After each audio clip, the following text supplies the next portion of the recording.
Welcome back YouTubers to my channel of an Everyday Life of an Aspie. If you're following me right now and you're new to my channel, I welcome you all. I'm Aspie. I'm all about creating mental health and awareness and sharing my life stories with Asperger's syndrome and the like, along with tips and advice along the way for you all, for your general health or your just health in general, or just maybe tips and advice along the way, or maybe what you're going through, or you maybe just wanting to come into my channel just for a listening ear on my life experiences and how I deal with it in everyday living, and maybe you guys want to try and correlate with me. Whatever the reason, I'm hoping that you'll find comfort, peace, clarity and understanding throughout your journey of whatever you're going through, and hoping to be your girl. So it has been put to my attention, as I said, I was going to do some more autism, and as well as especially the autism series that I wanted to bring out, but it's going to be a bit longer than expected, especially for these altogether autism, so I humbly apologise. It may take a bit of time, especially for some of the ones that's coming too close to me of my interest of what I want to clearly address to you all. So this one, while I'm having a break from it, is ARFID, or what it's known for is avoidant restricted food intake disorder. So let's begin this, although you've got to remember that this is a new disorder. And as always, as a disclaimer before I begin, as always, I'm no medical doctor, I'm just your normal everyday Joe blog, sharing my life stories of what I've been through, and along the way, while you're journeying with me, the tips and advice. So if you see any of the classic warning signs and symptoms from my present or past videos of whatever ones you've landed on, and you see any of those warning signs, do seek professional help for yourself or your loved one, or professional advice for yourself or your loved one, because I don't forever condone self-harm. So let's begin this. I'm all about ARFID, or avoidant restrictive food intake disorder. As this is just a new disorder, as I said before, basically this is in the category now in the DSM-5 manual, to create a better understanding basically in that diagnostic category about this mental illness, as well as to improve any of the treatment methods that is needed for this new scenario that we go about. This is also known as selective eating disorder, meaning that sometimes basically in saying this, that it does tend to correlate with some of those other eating disorders, but not quite. So in understanding more about this disorder of it all, as I said, this is a new mental illness. Like many others, it's misunderstood through other eating disorders, creating so much confusion from people, obviously, and what it involves into knowing and understanding all of this. ARFID, or as I've said, I'm going to abbreviate it down to you guys, so hopefully you can follow through with me, might be used as to describe certain individuals who may be struggling with disturbed eating patterns. They don't meet the diagnosing criteria that it is in that manual of a traditional eating disorder diagnosis that is needed. The characteristic behaviours of this disorder will include three of the following: avoidance of certain food types, or just food in general, based on the smell, textures, tastes, and all those 5 classic senses we trust when it comes down to eating and everything else. Maybe another one is number 2 is the lack of interest in the food that is basically given to them. They may be bored, or they may be just not hungry. They tend to just want to dismiss it. And another one is eating disturbances, such as maybe some form of phobia from eating the food, you say, because they may be having a phobia while eating, that they have a fear of choking or fear of vomiting out of their cup and whatnot. The possible factors you could look into, as I said, I can't stress it enough, despite it being a new medical condition just recently come out this year of 2017, I can't clearly remember the actual month, so I humbly apologise in advance, but it has been agreed by some of the clinicians and medical experts, however, and researchers alike,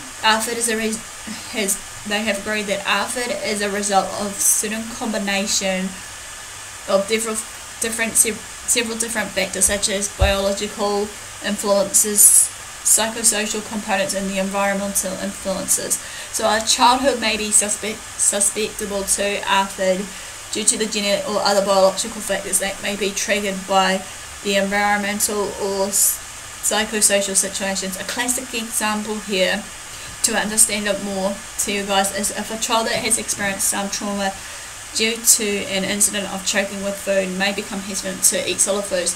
So therefore, as I'm saying here, also just as a clear note, ARFID usually starts while young, maybe you say they're as young as in their preschool age group, and then it transitions on right into basically adulthood. Some may be able to, you know, manage it in a way to go about this, and when saying that though, there are some treatments and therapies based on this however as well.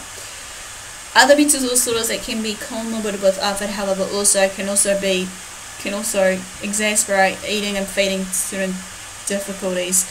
This may or may not be limited to maybe a condition such as autism and or anxiety disorders.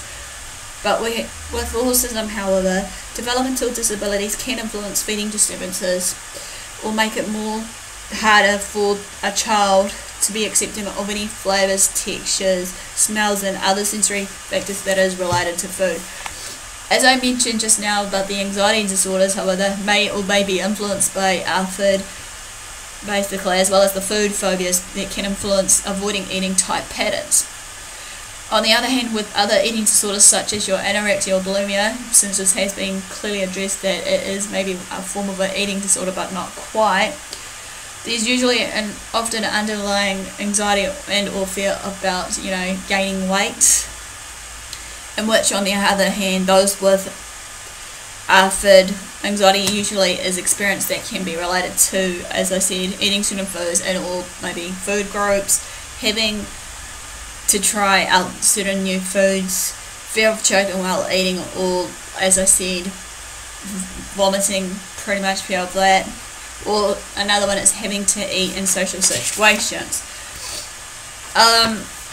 The complications for this basically are similar to those that are in the risk of anorexia, which is of the following: cardiac complications, heart complications, obviously it's to do with the heart, kidney and liver failure, your bone density and bone loss due to basically a condition called osteoporosis, constipation, bloating, electrolyte imbalances, low blood sugar, gastrointestinal problems, you know, anemia, becoming anemic. The common signs basically for this to look for are your long history of picky eating, lack of interest in food intake, and as well as just, you know, maybe not just the food intake but just lack of interest in food full stop. The lack of appetite, eating smaller portions on their plate, slow rate of eating, greater struggles around certain foods, avoidance views to foods due to the smell, as again, or the colour, taste and texture. Again, fear of choking, gagging or vomiting, gastrointestinal complaints such as bloating, heartburn, nausea, constipation and the like. Basically, the health risk though to look out for is 1. Weight loss or, you know, severe overweight, being severely overweight. 2. Nutritional deficiencies such as anemic or iron deficient. Sometimes 3. Malnutrition can be characterized by fatigue, weakness, brittle nails, dry hair loss and the like. And then 4 is your failure in growth in teens, such as, you know, stunted growth that can perform this. The treatments and therapies that is available for ARFID are, even though this is still new, just to bear in mind for this eating disorder, effective treatment methods has come to play, are still being researched right now and trying to be understood by clinicians and the medical experts that runs around in this factor. Many of the behavioural and psychological interventions, however, has shown to some medical team some promising effects for those recovering from this. And some of these treatments are like as follows: exposure therapy, cognitive behavioural therapy, medical nutritional therapy, dialectical behavioural therapy, and the list goes on. So this basically ends quickly a real short brief overview of all about Arthur. Give me like a thumbs up if cool, comment below. Feel free to share these videos around to your family and friends. Don't forget, if you want to, while landing on this page, if there's no pressure, is subscribe to my channel to be part of my YouTube family and know what's going on, to be part of my journey. If you want to know more about what I get up to. Also, if you have subscribed and you haven't done so already, turn on the notification bell so you know what Aspie's been up to, or just some new content that will hopefully come out. Also, follow me on my social media sites that are listed in the description below.